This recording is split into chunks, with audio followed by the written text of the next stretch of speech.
As of this hour, within the U.S., there are nearly 450 cancellations, more than 3,400 delays. The majority of those canceled flights are with American and Delta Airlines. And with the constant chaos at airports, we wanted to see how customer service at the largest U.S. airlines is handling the mess. Correspondent Paul Gerke is live at LaGuardia Airport. And Paul, you made the calls. What did you find out about wait times? Rutabaga, I found out that the wait time for each one of those major domestic airlines is drastically different. And I learned a tip or two that might move you into the queue a little faster. But as you mentioned, I rang the four biggest domestic carriers here in the U.S., American, United, Delta, and Southwest, to see how quickly I could speak to a person. I'm angry, and nobody's giving me any money. Travelers are fed up with airline customer service. This is ridiculous. And they're having trouble finding a sympathetic ear. All of our representatives are assisting other callers. High call volume ahead of the holiday weekend is keeping paid passengers on hold for hours in some instances. Between 1 hour and 47 minutes and 2 hours and 27 minutes. That was the wait time to talk to a human at American Airlines this afternoon. Although I found if you yell "agent" 3 times, you'll get a place in line faster. American, the largest U.S. carrier, had by far the longest hold time.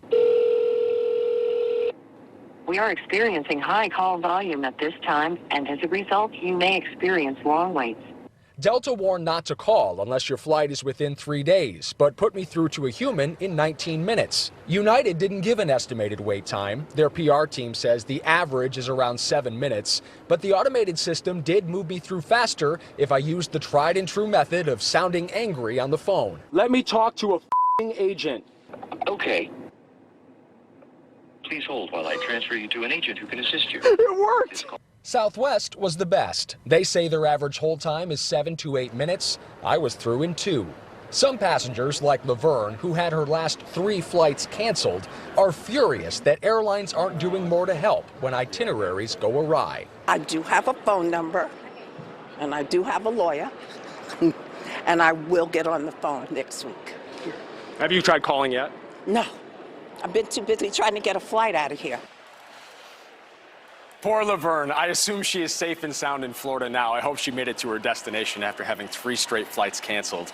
Each of the airlines I called today, Rutabaga, immediately directed you to their website or their app. About 80% of all flight transactions can be handled online now, especially this weekend when it's busy. That's the best place to start. Paul, I feel for Laverne, and I just learned so much from you. Thank you. Happy to help out anytime a 4-letter word can teach you a thing or two. That's why we love Paul Gerke. So against this backdrop of travelers lining up outside terminal doors and camping out at airports and making those long calls across the country, I want to bring in now travel blogger Johnny Jett. Thank you for being here. I'm not sure you can beat that advice, but in the midst of this travel nightmare, some airlines are offering change fees, right? But that hardly seems like an adequate solution. So what other options do you have? Well, I mean, almost every airline now has waived change fees because of the pandemic. So what Delta's doing this weekend, because they know it's going to be a mess, is that they're also waiving rebooking fees. So what I tell travelers is don't buy the basic economy ticket because you can't change it without a penalty. Buy the other ones. That way you can at least take a credit for, a later time. But right now, if you can get that rebooking fee taken care of, that way, if the price has gone up, which most prices have, you don't have to pay that difference because normally you do, or just postpone. I mean, Delta's actually encouraging people to postpone this weekend. Yeah, but if you have to get somewhere, if you have these big plans, let's say you're going to a wedding or even worse, a funeral, I mean, what are you supposed to do? I mean, you got to say a prayer, and you also have to have a backup. So, I mean, I told people like a nuclear backup that I do is I'll book another ticket 3 hours later on another airline. And if it has to make a connection, which you don't want to do it through a different part of the country, just in case one section's having bad weather. And then if your flight does go out, call up right away and cancel that ticket and make sure you at least get a credit for another time. I actually did that just last weekend, I have to say. And we saw in Paul's reporting that people are experiencing these incredibly long wait times when you try to call and get through to the airline. And then sometimes when you go to the apps are overloaded too. So what alternatives do you have to get actually through to someone to get the help to make those changes?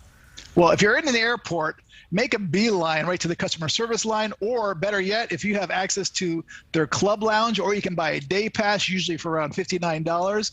But while you do that, get in line, get on the phone, get on Twitter, and also use the app. Make sure you download the airline's app before you go to the airport, and just try every different way you can. Is travel insurance really worth it? Definitely. I mean, full disclosure, I work with Allianz Travel Insurance, but even before, you definitely want to get it because they will cover you, whichever company you do. Just make sure you read the fine print, and it's best to call an agent and find out exactly what's covered. But these days, COVID is covered, so just make sure it's in that plan that you buy.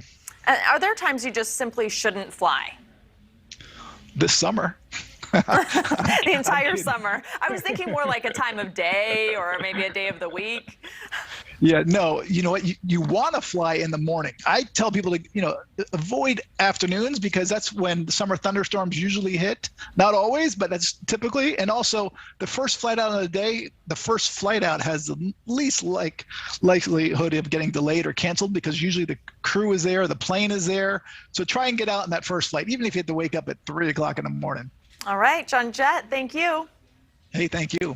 Thank you for watching. Go to newsnationnow.com to find NewsNation on your television provider. And don't forget to click the red subscribe button below to get more of NewsNation's fact-driven, unbiased coverage.